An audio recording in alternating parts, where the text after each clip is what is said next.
Mateus capítulo 14, verso 22. Eu iria ler o 28 ao 30, mas eu vou ler toda a história, que diz o seguinte: logo depois, Jesus ordenou aos seus discípulos que subissem no barco e fossem na frente para o outro lado, oeste do lago. Enquanto ele mandava o povo embora,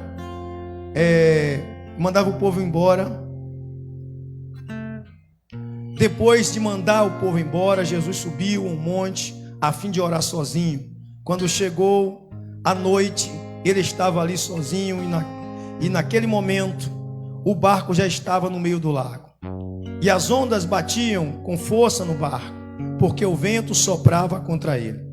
Já de madrugada, entre as 3 e as 6 horas, Jesus foi até lá, andando em cima da água. Quando os discípulos viram Jesus andando em cima da água, ficaram apavorados e exclamaram: é um fantasma, e gritaram de medo. Nesse instante Jesus disse: coragem, sou eu, não tenham medo. Então Pedro disse: se é o Senhor mesmo, manda que eu vá andando em cima da água até onde o Senhor está. Venha, respondeu Jesus. Pedro saiu do barco e começou a andar em cima da água, em direção a Jesus. Porém, quando sentiu a força do vento, ficou com medo e começou a afundar. Então gritou: socorro, Senhor! Imediatamente Jesus estendeu a mão, segurou Pedro e disse: como é pequena a sua fé, porque você duvidou. Então os dois subiram no barco e o vento acalmou. E os discípulos adoraram Jesus, dizendo: de fato, o Senhor é o Filho de Deus. Amém? Hoje está fazendo calor aqui, eu estou com 2 camisas, mas glória a Deus. Quem conhece aqui a travessia Salvador-Taparica? Quem já atravessou? Só poucas pessoas? Mas já foi nas praias de Salvador, já deu para avistar lá do outro lado, né? Quem tem Cabo Sul também avista do outro lado lá, né? É um pequeno braço de mar muito grande. O Mar da Galileia, na verdade, não era um mar, era um grande lago. Um lago de água doce. Ele tem 20 quilômetros de comprimento. Salvador e Itaparica tem 20 também, 19,5. Salvador e Itaparica. É uma travessia grande para um barco pequeno. Um ferryboat leva mais ou menos 1 hora de relógio atravessando. Imagine um barquinho a velas. E esse grande lago na Galileia, hoje em Israel, é a maior fonte de água que existe lá. Ele fica ao norte de Israel. Ele até hoje serve de alimento, de pescaria para o povo. E foi ali que Jesus começou o seu ministério. Jesus começou o seu ministério pregando ali às margens do Mar da Galileia, ou Lago de Tibéries, como é chamado. Ele tem 2 nomes: Mar da Galileia e Lago de Tibéries. Jesus, ele tinha acabado de multiplicar o pão, então resolveu despedir o povo, e Jesus pediu que os discípulos fossem adiante. Jesus sai e vai também orar. E de madrugada, né, Jesus, ele vai encontrar com os discípulos, e nesse momento eles estavam no meio do lago, ou seja, navegaram uns 10 quilômetros mais ou menos a água dentro. E lá, quando eles estavam lá, o mar se agitou, estava agitado, muito agitado, batia muito no barco, e os discípulos estavam apavorados. E para piorar, Jesus chega e se aproxima, e eles, atônicos, gritam: é um fantasma, é um fantasma. E Jesus diz para eles: sou eu. Pedro, corajoso, como sempre, Pedro abre a boca e diz assim: Senhor, se é o Senhor, manda eu ter contigo. Pedro, para mostrar sua coragem, quando Jesus disse: então vem, Pedro, Jesus dá uma ordem a Pedro, autoriza ele: então vem. Pedro sobe na água, desce do barco, sobe na água, coloca o pé e começa a andar. Mas o vento continua forte, batendo, e Pedro está andando em direção a Jesus. E quando Pedro estava em direção a Jesus, o vento bateu com força, mas com muita força. E Pedro, neste momento, tirou os olhos de Jesus e colocou no vento. E Pedro imediatamente começou a afundar. Imediatamente Pedro vai e afunda. Mas o interessante é, Pedro, ele queria provar a sua coragem para Jesus. E Pedro faz uma declaração surpreendente para Cristo. Pedro chega e diz assim: Senhor, se é o Senhor, manda eu ter contigo. Imagine, você está apavorado ali, com o vento batendo com força no barco. Chega uma pessoa caminhando sobre as águas, eles mais apavorados ainda porque pensam que é uma visagem, um fantasma. E naquele momento a fé de Pedro deu coragem a ele e surpreendeu Cristo, porque em meio ao medo ele gritou: se é o Senhor, me dá uma prova, manda eu ter contigo. E Pedro, quando recebe a autorização de Jesus, ele começa a andar. E ele vai. Interessante é que Jesus disse: venha, Pedro, porque Deus se agrada de quem se expressa fé. Deus se agrada de quem, em meio ao pavor, em meio à dificuldade, esboça uma fé. E Deus, ele fica feliz quando uma pessoa, ela diz assim: Senhor, olha, se o Senhor está comigo, me dá uma prova, porque se o Senhor me der, eu vou. Se o Senhor mostrar que está comigo, com o Senhor eu vou. Com o Senhor eu tenho certeza que eu vou conseguir. Foi o que Pedro, naquele momento, ele expressou para Cristo. Então Cristo autorizou ele, porque viu que no coração de Pedro havia uma fé. E aí Pedro começa a andar. A Bíblia não diz que Pedro, ao pisar na água, afundou. A Bíblia diz que Pedro começou a andar em direção a Cristo. Pedro estava com os olhos fitados em Cristo, ligados em Cristo, em meio à dificuldade. Aquele era mares revoltos. A gente para assim um pouquinho e a gente entende. Quando chove, que vem uma enchente, vem uma chuva forte, ou o mar está ventando mesmo, está um vento forte. Quem alugou uma casa na praia e ficou uns dias hospedado sabe que quando começa a ventar, à noite mesmo o mar fica agitado. E as ondas, a maré sobe e as ondas batem com força. Ali não era um mar, era um grande lago que representa hoje um mar grande, porque Israel é a maior fonte de água de Israel. E eles estavam à deriva no meio do mar. Se aquele barco afundasse, eles não teriam condições de nadar até a margem. E naquele momento, Jesus chega e dá uma autorização a um homem que esboçou uma fé para pisar naquela água agitada e começar a ir em direção dele. Jesus chega e dá uma autorização a Pedro para ele vir em direção. E Pedro não esboça medo à primeira instância e vai. Ele não esboça. Então isso deu coragem a Pedro quando Jesus disse assim: venha. A voz de Jesus, do seu pastor, Pedro ouviu e seguiu. Jesus disse que as suas ovelhas conhecem a sua voz e o seguem. Quando Jesus disse venha, Pedro imediatamente criou coragem no coração, criou fé no coração e começou a andar. Pedro começou a andar, mas quando a onda começou a agitar, Pedro tirou os olhos de Jesus. Pedro tirou os olhos de quem fazia ele conseguir andar sobre as águas. As tempestades, irmãos, ela representa as nossas dificuldades, nossos problemas diários. Se você parar para analisar a nossa situação, os dias de hoje, nós estamos vivendo dia de tempestades, dias difíceis, dia de incerteza, de insegurança, dia de mares agitados. Quando você pensa que está tudo bem, as coisas pioram. Quando você pensa que o socorro chegou, e aí você recebe outra notícia ruim.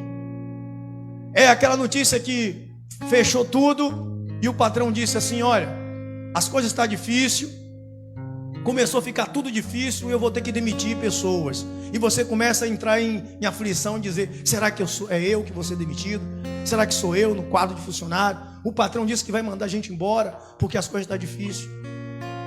A pessoa sente mal, vai ao médico e cria incerteza se ele está doente ou não. E até tem temor de ir ao médico, com medo de ser diagnosticado com a doença que está acontecendo. Fica no pânico. Essas aí são as tempestades. E muitos, para piorar, quando vai fazer um exame, o médico diz assim: olha, você está doente, você está contaminado, você está com isso. Essas são as dificuldades, são os mares revoltos em nossa vida, são as tempestades, o vento soprando contra a gente. É a conta que não fecha. A gente recebe as faturas e a gente olha o saldo da conta, do salário, e a gente vê que vai estar no vermelho, vai ficar devendo, e a gente pensa assim: poxa, e agora? E se a gente olhar para a dificuldade, a gente olhar para os problemas e deixar de olhar para Cristo, a tendência é a gente afundar. Tem uma coisa que a gente tem que aprender com essa experiência de Pedro. Uma coisa que a gente tem que aprender. Por que que Pedro afundou? Por que foi que Pedro naufragou? Porque tirou os olhos de Jesus. Pedro tirou os olhos de Jesus. E quando Pedro tirou os olhos de Jesus, ele colocou outra coisa na sua visão. Ele colocou a dúvida, o medo. Porque o medo anula a fé. O medo é o oposto da fé. O medo é produzido pela incerteza. O medo é produzido pela incerteza do que vai acontecer. Mas a fé não, a fé produz em você certeza e perseverança. Você consegue ver o inacreditável, você consegue ver a luz no fundo do túnel, você consegue olhar para Cristo mesmo em meio à dificuldade. O salmista vai dizer que 1000 vão cair ao teu lado, 10.000 à tua direita, mas tu não serás atingido. E quem crê nessa palavra, ele não se abala, ele não fica preocupado, porque sabe que o Senhor os guarda, que o Senhor os controla, que o Senhor tem domínio de tudo, que o Senhor tem as mãos dele segurando a pessoa. Por que Pedro afundou? A gente chega e diz assim superficialmente: porque duvidou. Mas dentro do contexto da dúvida há muitos fatores. Porque o texto de Pedro foi o vento que batia sobre as águas, que batia nele, que batia no barco. E nós? Quais são os ventos que nos afligem, que vêm contra nós, que sopra, que bate com força, com violência na gente? E nós temos que entrar no contexto da nossa época, no contexto dos dias atuais, porque isso aconteceu há 2000 anos atrás. E hoje nós não estamos atravessando o mar da Galileia, não estamos atravessando o lago de Tibéris, estamos atravessando o mar da vida. E o mar da vida produz muitas aflições. O mar da vida produz muitos ventos remotos em nossa vida. Produz muitas lutas, muitas provações, muitas dificuldades, muitos obstáculos. Nós conseguimos enfrentar muitas coisas, mas o que nós precisamos é não tirar os olhos de Jesus. A Bíblia diz: porém, quando sentiu a força do vento, ficou com medo. Quando ele sentiu a força do vento, quando sentiu a força da dificuldade, a força do problema, a força das coisas que estão acontecendo. Vamos parar e analisar os dias de hoje. Estamos em dias pacíficos, aparentemente vivendo. A gente saiu agora de um ano passado de luta, um ano inteiro vendo pessoas morrerem, vendo os problemas. E será que nós somos o próximo? Quem será o próximo a cair doente? Quem será o próximo a perder o emprego? Quem será o próximo a ser enterrado? Quem será o próximo da família? E a gente com aquele temor. E vencemos o ano de 2020 assim. Vencemos o ano, atravessamos, chegamos ali. Mas 2021 nós começamos de novo com os mares agitados em nossa vida. Mesmo assim, estávamos continuando porque chegou a esperança. Nós achávamos que tudo ia ficar bem. Vamos entrar nos dias de hoje, no noticiário, as vacinas estão chegando, as coisas se normalizando. Teve a eleição, a gente pensou E aí começa novamente uma nova onda. Uma nova onda de quê? Uma tempestade. O vento começou a bater, começou a soprar, rumores de fechamento que representa a falta de emprego, que representa pessoas morrendo, que representa a gente ficar duvidoso: quem será o próximo? Será que sou eu? Nós estamos hoje fazendo um culto aqui por causa de um decreto municipal, porque pelo estado estaria fechado. Nós estamos vivendo dias onde o vento está batendo com força em nossa vida. Amanhã muitos no Brasil chegarão no seu trabalho e o patrão estará com a carta de demissão em cima da mesa. Amanhã muitos vão fazer um exame e o médico vai dar um diagnóstico ali positivo da doença. Amanhã muitos chegarão no seu trabalho para receber no dia 1º do mês e o patrão vai dizer: eu não tenho dinheiro para te pagar e você não sei como é que eu vou te pagar. Muitos vão receber a conta do que gastaram e não vão ter condições de pagar. Isso no Brasil inteiro. Muitos vão receber mais notícias, ou seja, o vento batendo com força em nossa vida, o vento batendo com violência, o vento lá vindo com força, mas nós estamos andando sobre as águas. Jesus disse assim: vem, cristiano, vem obreiros, vem povo. E nós estamos caminhando, olhando para quem? Para Cristo. Mas o interessante é, Pedro também estava olhando para Cristo e caminhando sobre as águas. Mas tem uma coisa que tira o medo, chama-se fé. Quando a fé entra pela porta da frente, o medo sai pela porta dos fundos. Quando a certeza que temos um Deus que não vai deixar a gente morrer afogado está no nosso coração, o medo acaba. O medo é dissipado, destruído. O medo é aniquilado. Mas quando damos lugar ao medo, nós expulsamos a fé da nossa vida. Quando damos lugar ao medo, à incerteza, nós expulsamos Deus da nossa vida. Paramos de olhar para a única pessoa que nos garante chegar do outro lado são e salvos. Precisamos entender que a cada dia que se passa, o mar vai ficar mais revolto ainda. Mais revolto ainda. Onde o medo reina, a fé não se estabelece. Mas onde a fé reina, o medo, ele é derrotado. Ele é derrotado. A fé e o medo, irmãos, é igual água e óleo. Ela não se mistura. Não é possível a pessoa ter fé e medo ao mesmo tempo. Não é possível a pessoa ter fé e incerteza ao mesmo tempo. A Bíblia diz que a palavra do cristão é sim, sim, não, não. O que provém, além disso, é do maligno. Ou seja, dentro de um coração com fé, não pode haver incertezas. No coração de Pedro não havia incerteza, havia uma fé. Tanto é que quando Jesus disse vem, ele foi, ele pisou, ele não afundou, ele andou, mas a incerteza pode penetrar no coração daquele que tem fé, e quando ela entra, a fé sai, mas não pode ficar as duas no mesmo coração, não pode, porque existe uma fé natural e uma fé sobrenatural. A fé natural é a fé que todas as pessoas têm, todas elas têm fé em si mesmo, fé no seu trabalho, fé no seu dinheiro, fé no seu braço.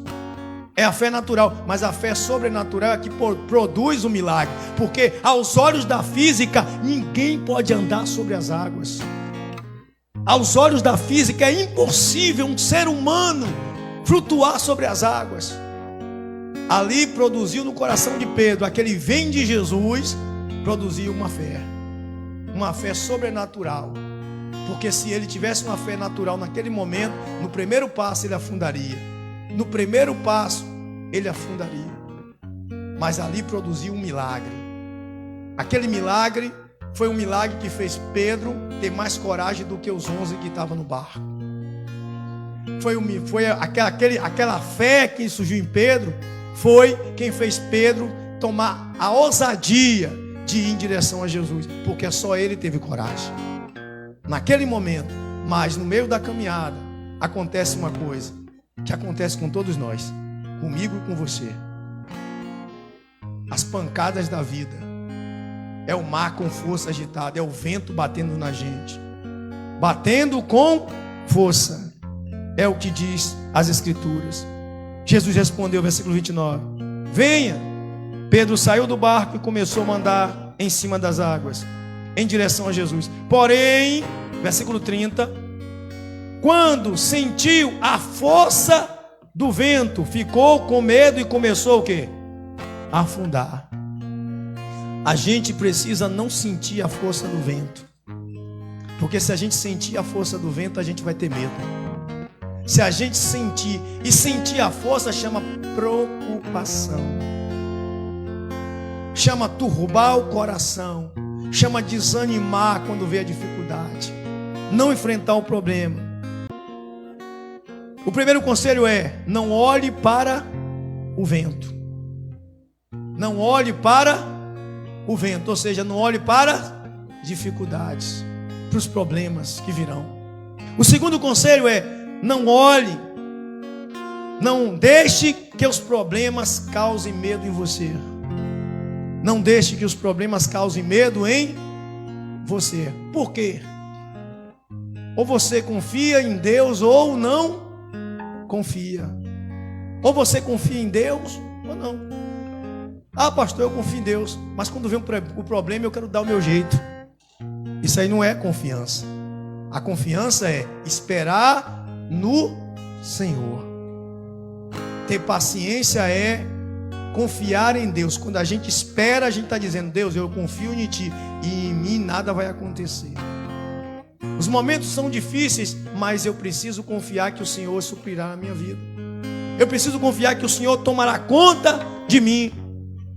Outro conselho é: não deixe que o medo expulse a sua fé, porque sem ela é impossível agradar a quem? Se você perder a fé, você perdeu tudo. Se você perder a fé, você perdeu a sua vida, porque é a fé que te sustenta na direção de Deus. É a fé que te faz você estar aqui. É a fé que faz você acreditar que esse pastor é homem de Deus. É a fé que faz você acreditar que esse ministério vai te levar a entender a vontade de Deus. É a fé que faz você entender que essa Bíblia é verdadeira. É a fé que faz você sair da sua casa em momentos difíceis e estar aqui. Se você perder ela, você não sai mais de casa. Se você perder ela, você não vai mais tentar viver a sua vida. Você vai chutar o balde. É ela que te dá a certeza que Deus é com você. Agora é hora de olhar para Cristo, irmão. Agora é hora de só olhar para Jesus. Por quê? Porque o mundo todo vai te dizer que não tem jeito. O mundo todo vai te dizer que a vacina não vai resolver. O mundo todo vai dizer que os empregos vão acabar. O mundo todo vai te dizer que isso não tem cura. O mundo todo vai dizer que, olha, cadê o Deus que não cura vocês? Vão começar a dizer, os ateus vão começar a dizer: cadê o Deus de vocês que não resolveu essa questão? Que Deus é esse que deixa milhões de pessoas morrerem? O mundo todo vai dizer para você que Deus é esse que deixa pessoas que buscam a Ele ficarem doentes. Nós temos um pastor no hospital, o irmão Lázaro está lá. As pessoas estão dizendo: cadê o Deus do Lázaro? Os ateus estão dizendo, os céticos estão falando: cadê o Deus de vocês? E essa fé que produz a certeza. Eu tenho certeza que aquele irmão está no hospital dizendo: o Senhor vai me tirar daqui. Eu tenho certeza que tem pessoas dizendo: Deus livrará ele desse problema. E nós precisamos acreditar que nós somos capazes de chegar até Jesus e que no meio do caminho nós não vamos afundar. Nós precisamos ser capazes de acreditar que o Senhor que chamou a gente dizendo: vem, Ele é fiel para sustentar a gente e não naufragar no meio do caminho. Muitas pessoas estão com um parente no hospital. Tem pessoas aí que está aí, recebeu aí, está no aviso da empresa e não sabe o que vai fazer para pagar as contas do mês que vem. Tem pessoas que estão desempregadas que não sabem o que vai fazer amanhã. Tem pessoas que estão aí negociando com o banco para entregar o carro porque não sabe o que fazer para pagar. Mas eu digo: olha, você não pode temer. Você não pode deixar que essa dúvida, esse medo, essa tempestade, esse vento batendo com força, tire você do alvo que é Jesus. Você tem que continuar olhando para Cristo para que você não afunde. Você tem que continuar olhando para Jesus para que você não naufrague. Porque o que fez Pedro afundar foi tirar os olhos de Jesus. Mas o que fez Pedro afundar? Foi tirar os olhos de Jesus. Quando nós tiramos os olhos de Jesus, nós afundamos. Casamento acaba, emprego vai embora, a doença vem, e vem a preocupação, vem a depressão, vem todos os tipos de problema, vem o desespero. Foi isso que Pedro fez. Senhor, socorre-me! Gritou, socorre-me! Entrou em desespero. Por quê? Porque deixou que o medo entrasse no seu coração. Deixou que o medo afligisse a sua vida. Deixou que o medo fizesse com que ele deixasse de olhar para Cristo. Porque o medo faz a gente deixar de olhar para Cristo. O medo faz isso. Jesus vai dizer para Pedro assim: homem de pequena fé, por que duvidaste? Ou seja, vamos traduzir: homem de pequena fé, por que abandonaste a confiança? Por que teve medo? Homem, por que tu teve medo? Eu não estava aqui, não foi eu que te chamei, não foi eu que te dei a ordem para que tu andasse sobre as águas. Por que tu temeu? Por que tu deixou a dúvida entrar em teu coração? Se foi eu que te chamei, se foi eu que disse assim, eu estendi a mão e disse: vem, Pedro. E por que a gente vai ter medo se Jesus chamou a gente? Se foi Jesus que chamou você. Jesus disse assim: no mundo sofrereis aflição, mas tem bom ânimo, eu venci o mundo. Se ele disse que nós teríamos aflição, ele está dizendo: olha, tem bom ânimo, porque ele está sustentando você. Porque ele está sustentando você. O salmista vai dizer no Salmo 125: os que confiam no Senhor são como os montes de Sião, não se abalam, ou seja, não tem medo, mas permanece para sempre. Eu e você precisamos permanecer para sempre na confiança. Para sempre, não é só um momento, não é para sempre na confiança. Quando ele diz assim, ó, que permanecem para sempre, permanece para sempre confiando no Senhor, não deixando a fé de lado, sempre crendo. Alguém vai dizer para você: olha, o negócio vai ficar feio para você, você está repreendido. O meu Jesus que me chamou, ele garante a minha vitória. Alguém vai dizer: tu vai pegar a doença, está repreendido. O Jesus que me chamou irá me proteger.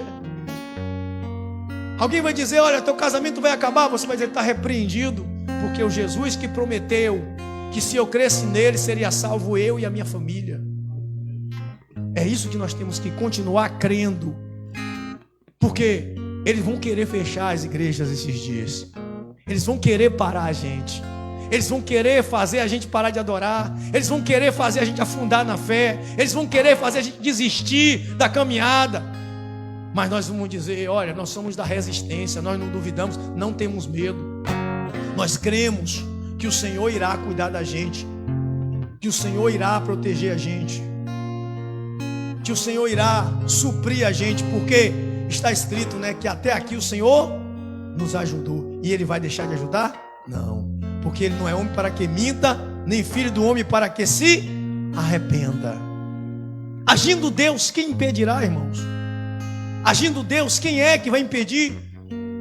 Ninguém pode impedir o Deus de Israel, o Deus poderoso, o Deus que nos chamou. Ninguém pode. Pedro estava ali, naquela situação, e mesmo quando Pedro duvidou, mesmo quando Pedro teve dúvida, no momento que ele pediu socorro, Jesus estendeu as mãos.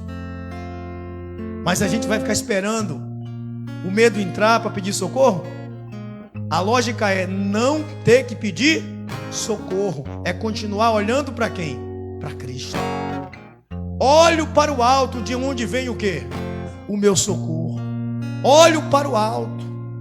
Paulo estava lá na situação difícil e ele disse: olha, posso tudo naquele que me fortalece. Você pode caminhar sobre as águas na fé daquele que te fortalece. Você pode enfrentar o mar revolto da vida naquele que te fortalece. Você pode enfrentar as dificuldades que virão pela frente naquele que te fortalece. O importante é que Jesus, ele veio caminhando sobre as águas a teu encontro, mesmo o mar revolto. Ele veio e te chamou para uma boa obra. E nós precisamos entender que assim como Pedro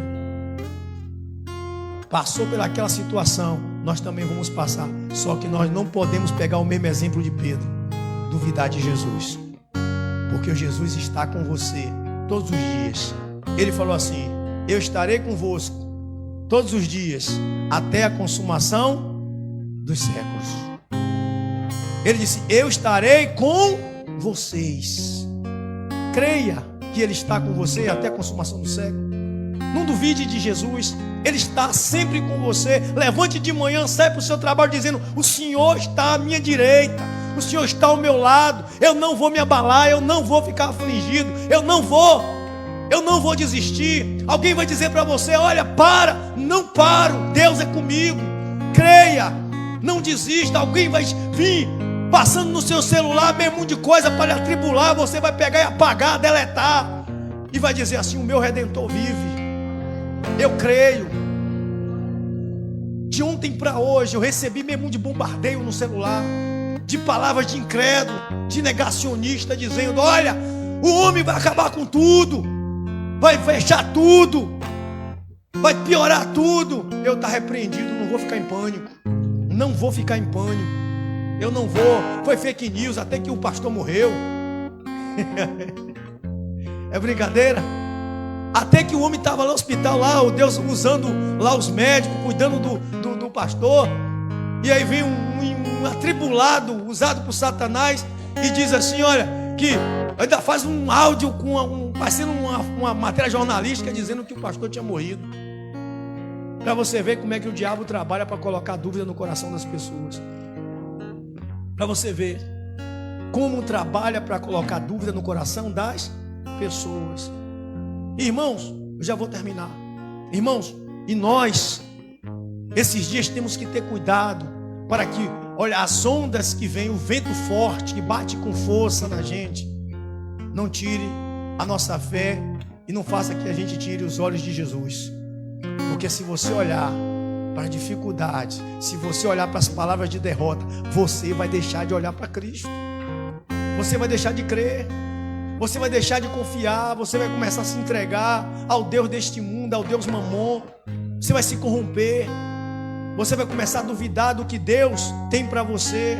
Semana passada eu preguei aqui nesta igreja que o Deus que começou uma obra na sua vida, Ele é fiel para terminar, e Ele vai terminar. Para finalizar, diz assim: então os dois subiram no barco e o vento se acalmou. Quando Jesus pegar pela sua mão e te levar para cima do barco, a tempestade vai passar. Por quê? Porque, olha, depois da tempestade vem o quê? A bonança. Sempre depois da tempestade vem a bonança. Então não tenha medo da tempestade, porque depois virá a bonança. E os discípulos adoraram Jesus dizendo: de fato, o Senhor é o Filho de Deus. Quem foi que adorou o Senhor dizendo? Os medrosos. Porque precisaram ver para quê? Para crer. Jesus disse: bem-aventurados que não viram e creram. Você não está vendo as coisas melhorarem, mas continue o quê? Olhando para Jesus, crendo. Porque muitos que não olharam depois que vê a sua vitória, vai dizer: de fato Jesus é o Senhor da tua vida. De fato Jesus é o Senhor que estava com você. Foi isso que eles queriam dizer: de fato esse é o Filho de Deus que salvou Pedro. De fato ele é o Filho de Deus. Olha, eles vão olhar para você e vão dizer: de fato o Senhor é o Senhor da sua vida. Creia, somente creia. 6:30 vai dar. Amém?